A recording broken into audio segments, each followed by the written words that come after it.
Movie के शुरुआत में हमको एक छोटा बच्चा दिखाया जाता है। इसका बाप का दुकान जल गया है, सिर्फ ये बच्चा ही बचा हुआ है। और उधर लोकल राउडी आया था, क्योंकि इलाके में इतना बड़ा आग लग गया, उसे देखना था क्या कुछ नुकसान हुआ। तब उसकी पत्नी बोलती है, एक छोटा सा बच्चा है इधर, इसको हम गोद ले ले, क्योंकि उनको बच्चा नहीं था। पर उस आदमी को बच्चा बिल्कुल नहीं चाहिए था, पर पत्नी के कहने पे वो उस बच्चे को गोद ले लेता है। पर उसकी पत्नी उस बच्चे को बहुत प्यार करती है और उसका नाम पाड़ी रखता है। इसके हाथ के रेखा देख के पंडित जी बोलते हैं, जन्माष्टमी के दिन ये बच्चा पैदा हुआ था, पर ये बच्चा हंसता क्यों नहीं। सारे घर वाले परेशान थे। ये बच्चे की मुंह पे एकदम भी मुस्कुराहट नहीं थी। ये बच्चा बाकी किसी कल्चरल इवेंट में पार्टिसिपेट नहीं करता था, सिर्फ मारपीट करता था। इसलिए स्कूल ने बोल दिया कि उसको कैराटे जूडो सिखाओ। और उसकी माँ जब उसे ये सब कुछ सिखाती है, वो बच्चा उसमें एक्सीलेंट निकलता है, फाइट करने में एकदम माहिर। धीरे धीरे समय बीतता गया, लड़का बड़ा होता गया। उसके माँ को एक बीमारी हुई जो कि उसे अंदर से खाए जा रही थी। अपने अंतिम सांसें गिनते टाइम उसके माँ ने उसे सच्चाई बताई कि तुम हमारे लड़के नहीं हो, पर तुमको मैंने लड़की की तरह पाला है। तुम्हारे पापा तुम्हें उतना प्यार नहीं दिखाते, पर वो तुमसे बहुत प्यार करते हैं।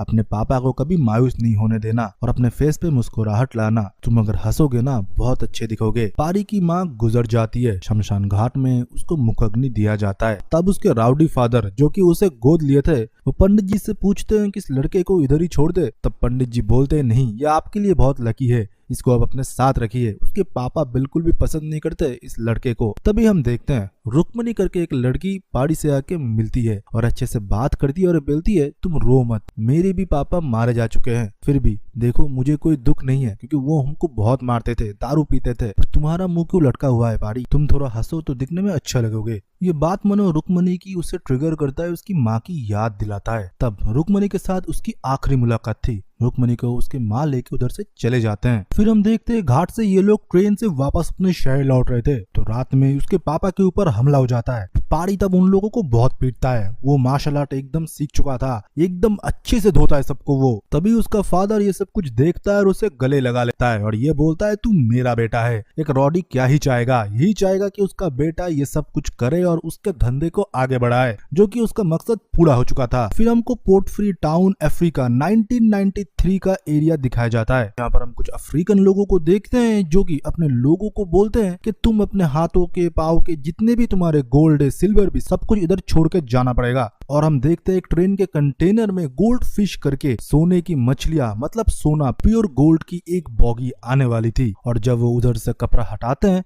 उधर सूखे मछलियां थी और हिंदी में लिखा हुआ था कि इसको अच्छे से पका के खा लो। तब वो अफ्रीकन इंडियन एक दोस्त को उसकी फोटो खींच के भेजते हैं कि इंडिया में ये किसने किया, क्योंकि ये जो सोने से भरा हुआ बक्सा है इंडियन के समुद्री रीजन से होकर ही आया है। कट्टू इधर से सीन शिफ्ट होता है, हमको दिखाया जाता है पाड़ी अभी बड़ा हो चुका है। उसके फादर के हर एक इलीगल चीजों में वो काम करता था, पर आज रुक्मणी के साथ उसकी शादी होने वाली है, तो उसने सब कुछ छोड़ने का डिसीजन ले लिया। रुक्मणी जानवरों का डॉक्टर है, उसे एकदम अहिंसा पसंद है, ऐसे मार धार इन सब कुछ पसंद ही नहीं है। पारी को उसने बोल ही दिया, अपने पापा के धंधे से दूर रहो और किसी के ऊपर मार धार मत करना। पारी उसी रास्ते में चल रहा है। अपने हर एक रॉडी आदमी को वो चेतावनी देता है कि हमारे पीछे बिल्कुल मत आना, ना दोस्त आना ना दुश्मन आना, हम इधर से बहुत दूर चले जाएंगे, किसी शहर के कोने में अपनी जिंदगी बसाएंगे। फिर क्या था, रात में उत्सव था, पारी रुक्मणी के साथ शादी करने वाला था, पर उधर एंट्री होती है पारी की फादर की। वो खुद तो आते ही है और अपने पूरे गुंडे गैंग को साथ लाते हैं। उसने दूसरी शादी कर ली और उससे उनको एक बच्चा भी है, पर पारी से वो बहुत प्यार करता है। उसकी वजह ही है कि पारी उनके हर एक इलीगल काम को सही से अंजाम देता है और उसको करके ही दिखाता है। वो मन ही मन नाखुश थे। उनको लग रहा था कि उनकी सोने की चिड़िया उनसे दूर जाने वाली थी, जो आज तक उनके लिए इलीगल काम किया करते थे। पर पारी अपने जगह एकदम सटीक था, वो इनसे रिश्ता ही नहीं रखना चाहता। रुक्मणी भी। तब पारी बोलता है, तुम उनको अवॉइड करो,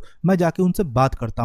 पर हम देखते हैं पारी जब ऊपर जाता है, एकदम मीटिंग की तरह बैठे हुए थे उसके फादर। वो बोलते हैं, एक एक बैग लगा लेते हैं बाप बेटे शादी से पहले, और सीधा उससे पूछ लेते हैं, तू नहीं चुराया है ना गोल्ड का कंटेनर, मुझे पता है, तेरे अलावा केरल रीजन से ये कोई चुरा नहीं सकता। पारी बोलता है, मैंने वो नहीं चुराया है, अगर मैं चुरा भी चुका होता तो तुमको मैं क्यों बताता। अब मेरी जिंदगी अलग हो चुका है, और जो सोना था ना, वो उन देशों के गरीब लोगों का है जो कि वो लोग तस्करी कर रहे थे, उनके हाथ तो वैसे भी नहीं आना चाहिए। ये बात सुन के उसके पापा को बहुत गुस्सा आता है। फिर उसे वो सौतेला बोलते हैं और गालियां देते हैं और अपने लोगों को भेजते हैं उसे मारने के लिए। और खुद एक चाकू लेकर निकल जाते हैं उसके बीवी के हाथ काटने के लिए, क्योंकि इस राजा का प्राण तो उस तोते में बंद है। पर पारी उनके हर लोगों को बहुत बेरहमी से पीटता है और आखिरी में जाके उसके ही बाप का हाथ वो काट देता है और ये बोलता है, मैंने बोला था रुकू से दूर रहो। रुक्मणी मानो ये देखने के बाद शॉक में चली जाती है, क्योंकि पारी ने उससे प्रॉमिस किया था कि सब कुछ वो छोड़ चुका है। फिर पुलिस आता है और पारी को अरेस्ट करके लेके जाते हैं और उसके फादर के हाथ कटा हुआ था, वो दर्द से तड़प रहे थे और पारी की तरफ देख रहे थे कि उसकी जिंदगी वो नरक बना देगा। और रुक्मणी भी उधर से चली जाती है, उसकी माँ उसे लेके कहीं दूर निकल जाते हैं। दूसरी तरफ हम देखते हैं जेल में पारी के साथ बहुत ज्यादती हो रहा था, उसके ऊपर टॉर्चर हो रहा था ये उगलवाने के लिए कि सोने से भरा हुआ कंटेनर किधर है, जो कि उसके राउडी फादर बाहर से करवा रहे थे, क्योंकि उनके ऊपर भी प्रेशर था मिनिस्टर का। उसने साफ साफ बोल दिया,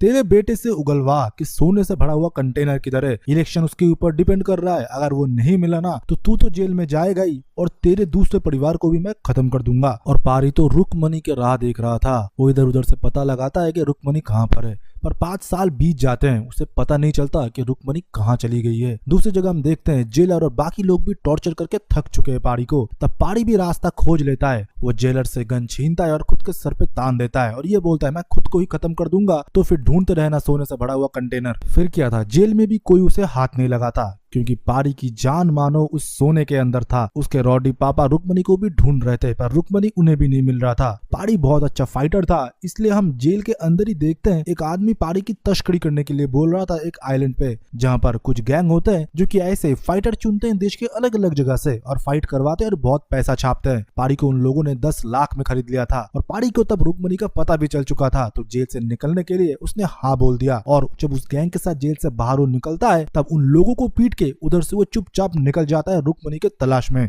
और उसके रॉडी पापा को भी पता चल चुका था कि पारी जेल से भाग चुका है और किसी गैंग को उसने पीटा है, तो वो तस्करी गैंग से वो मिलता है और बोलता है पारी कहीं पर भी हो उसे ढूंढना पड़ेगा, दुश्मन का दुश्मन दोस्त होता है। फिर वो दोनों मिलके उसे ढूंढने लगते हैं। पर पारी को पता चला था रुक्मणी किसी आइलैंड पे है, वो उधर से सीधा आइलैंड जाता है एक फेक सर्टिफिकेट और एक आदमी को लेके, जो कि जेल के हर एक कैदी को हंसना सिखाता है। पारी तो कभी हंसना सीखा नहीं, पर वो जाली सर्टिफिकेट बना लेता है कि इसके साथ उसने 11 महीने की ट्रेनिंग किया है और आज वो लोगों को हंसाता है और मोटिवेट करता है। रुक्मणी से माफी मांगने की इससे अच्छा कोई तरीका नहीं है कि पारी ने वायलेंस छोड़ के हंसना सिखाया। जो बच्चा आज तक हंसा नहीं, रुक्मणी के लिए उसे इतना कुछ करना पड़ रहा है। अभी जिस आइलैंड पे पारी गया है वो एक रॉयल स्टेट है, जो कि राजा जी की है और पुराने जमाने से चले आ रहे हैं। इन लोगों के ऊपर वो बहुत अत्याचार करता था, पर आज उसका बिलाती बेटा वापस आ चुका है, वो मॉडर्न तरीके से अत्याचार करता है। आपको याद होगा जो तस्करी वाली गैंग थी जो फाइट करवाता है, वो इस आइलैंड पे ही फाइट करवाता है। पारी को पता नहीं था जिस आइलैंड पे रुक्मणी को ढूंढने के लिए वो आया है, वो आइलैंड और किसी के नहीं, वो राजा जी की है, जो कि जालिम है और ऐसे ही फाइट करवा के पैसा कमाता है। फिर हम देखते हैं पारी राजा जी के मनोरंजन के लिए इधर आया था। वो ऐसे पिटन कर रहा था कि वो लोगों को हंसाएगा, राजा जी को हंसाएगा, तो वो एक परफॉर्मेंस देता है, पर उसके मुंह से हंसी नहीं निकलती। जैसे वो जोक पिटन कर रहा था, लोग उल्टा उसके ऊपर गुस्सा हो जाते हैं। पर उस इवेंट में आई थी रुक्मणी। रुक्मणी उसे देख के मानो शौक में चली गई थी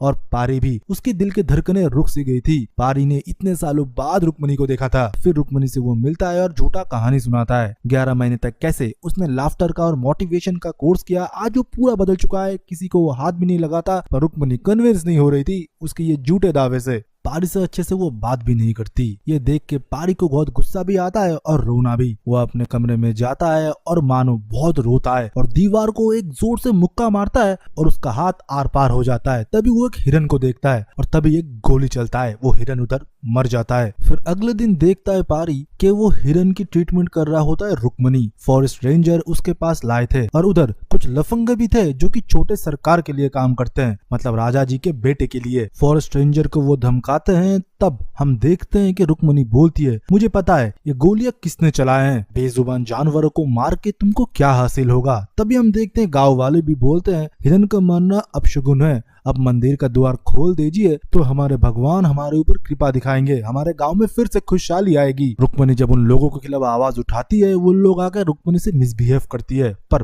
पारी उधर कुछ नहीं कर सकता था, इसलिए दरवाजे के ऊपर एक मुक्का मार देता है और दरवाजा खोल जाता है और सारे लोग तब पारी को प्रणाम करते हैं और उनका भगवान का दर्जा देते हैं। तभी उस छोटे सरकार के गुंडे में से एक आदमी बोलता है, तू मस्करा करता है ना, आज हवेली में आ जाना, मस्करा करेगा, और दरवाजा कैसे खोल गया उसको फिर से बनवाना पड़ेगा, तेरे हाथ में उतना जान कैसे आ गया रे। फिर क्या था, पारी अपने पूरे फॉर्म में आता है और नेक्स्ट दिन उन लोगों से मिलने के लिए चला जाता है। फिर उनको अपनी असली रूप दिखाता है और सबको धोता है, पर ऐसा बोलता है कि अगले दिन मैं तेरे घर में फिर से आऊंगा, सुबह तक तुझे दर्द महसूस नहीं होगा, रुक्मणी को लेके आऊंगा, उससे तू माफी मांगेगा और ये बोलेगा कि आपको मैंने इतनी अच्छी मोटिवेशन दी कि अपना मन बदल गया, अब आगे से ऐसा काम नहीं करेंगे, किसी भी जानवर को नहीं मारेंगे। रुक्मणी को लेके जब अगले दिन वो जाता है तब हम देखते हैं छोटे सरकार के लोग जो है वही तस्करी करने वाले लोगों को लेके आए थे और बोलते थे कि सर एक आदमी का गेम बजाना है, सॉलिड फाइटर है और उसको शांत करवाना है। और वो तस्करी वाले और कोई नहीं, वो जेल से 10 लाख से खरीदने वाले ही थे। वो पारी को देख के तुरंत पारी के पिता को कॉल करते हैं, उसके रॉडी पापा को।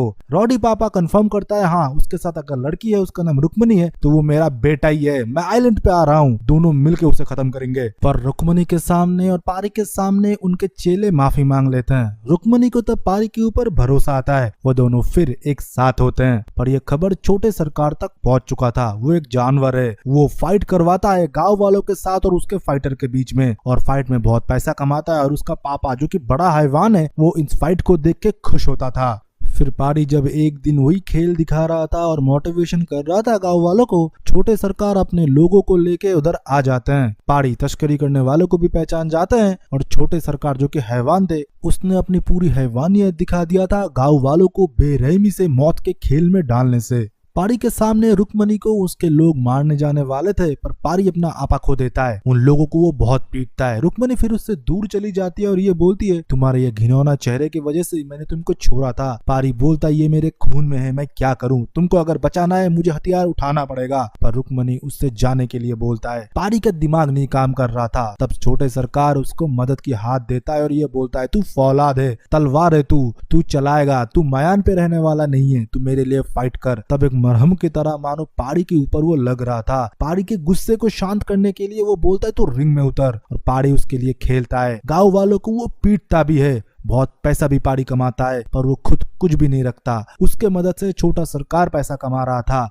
बहुत सारे फाइट जीतने के बाद हम देखते हैं छोटे सरकार बोलते हैं कि तुम्हारे पापा आए हैं तुमसे पता करने के लिए कि गोल्ड फिश का कंटेनर किधर है, उनसे एक बार मिल लो, फिर तुमको एक बड़ी पार्टी मैं दूंगा। फिर पारी उससे मिलने के लिए चले जाते हैं, जहाँ पर हम देखते हैं रुक्मणी को पहले से इन लोगों ने उठा लिया था। पारी जाता है और उनसे बोलता है अगर मैं तुमको बता भी दूं तुम रुक्मणी और मेरा पीछा नहीं छोड़ोगे, इससे अच्छा मैं एक काम करता हूँ, तुम्हें भी एक मौका देता हूँ। फिर हम देखते हैं पारी उसके सगे बेटे को उठवा लेता है और ये बोलता है एक सौतला बेटा अपने सगे भाई को उठवा लेता है, कैसा रहेगा, अगर उसे जिंदा रखना है मेरा पीछा छोड़ दो। और दूसरी तरफ मिनिस्टर उसके पिता का जान खा रहा था, उसके रॉडी पापा को उधर से लौटना पड़ता है अपने सगे बेटे की जान बचाने के लिए। दूसरी तरफ हम देखते हैं कि बड़े सरकार बोलते हैं अगर तुम पारी को और भी सर पे चढ़ाओगे एक दिन तुम्हारे गले तक उसका हाथ पहुंच जाएगा। तब छोटे सरकार मुस्कुराते हैं और ये बोलते हैं पापा आपके टाइम में था गुलाम बना के लोगों से काम निकालवाना, पर आज के टाइम पे दोस्त बना के होता है। मैंने रशियन को बेच दिया है पारी को, और भी मोटा दाम पे, मेरे लोग उसे मार पीट के कंटेनर में डाल देंगे, ऐसे होता है धंधा। फिर हम देखते हैं रुक्मणी ने फिर से जब पारी को ठुकरा दिया। पारी समंदर किनारे बैठ के दारू पी रहा था,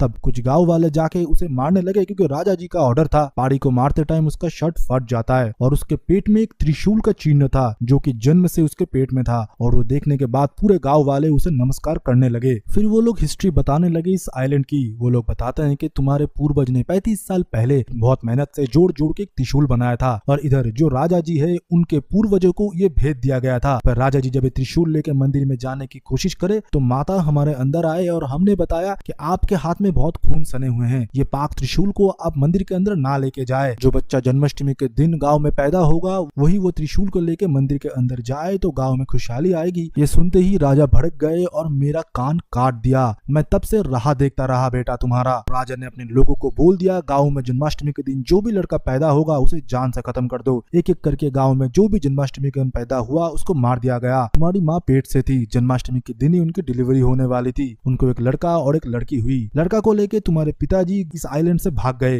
पर वो क्रूर राजा ने तुम्हारे बहन को भी नहीं बख्शा। मगरमच्छ के मुंह में तुम्हारे बहन को दे दिया। आज तुम्हारी माँ पागल हो चुकी है। फिर तुम्हारे पिता शहर में जाके एक दुकान में काम करने लगे, वो दुकान जल गया। फिर तुम जिंदा बचे। पारी को फिर पूरा स्टोरी याद आ गया। फिर जब नेक्स्ट डे फाइट हो रहा था छोटे सरकार के मैदान पे, पारी गाँव वालों के तरफ से लड़ता है और छोटे सरकार के हर एक फाइटर को वो मार गिरा जाता है और राजा जी से खुल्लम खुल्ला एक जंग की ऐलान कर देता है। गांव वाले उसके साथ देते हैं। राजा की कुर्सी तो गई और उसके बेटों को भी बांध के उसने बहुत मारा। दूसरी जगह मिनिस्टर और उसके सौतेले रॉडी पापा पूरे गैंग के साथ गांव में आए थे उसको मार गिराने के लिए, पर पहाड़ी इधर पहले से ही तैयार था। उन्होंने जितने लोग लाए थे गांव वालों के उतने हाथों में एक मिसाइल थे जो कि गोल्ड से बना हुआ होता है, वही गोल्ड जो कि वही कंटेनर से उसने चुराया था। पहाड़ी की पागल माँ एक फायर करते हैं और सारे लोग घबरा जाते हैं और अपने हथियार डाल देते हैं। फिर पहाड़ी और रुक्मणी की शादी होती है जहाँ पर उसके सौतेले रॉडी फादर भी होते हैं। तब वो जो जोक मारने वाला इंस्ट्रक्टर था ना, वो एक जोक मारता है और ये बोलता है जितने भी मिसाइल्स आपने देखे थे ना उसमें से सिर्फ पहाड़ी की माँ के ही मिसाइल चलता था,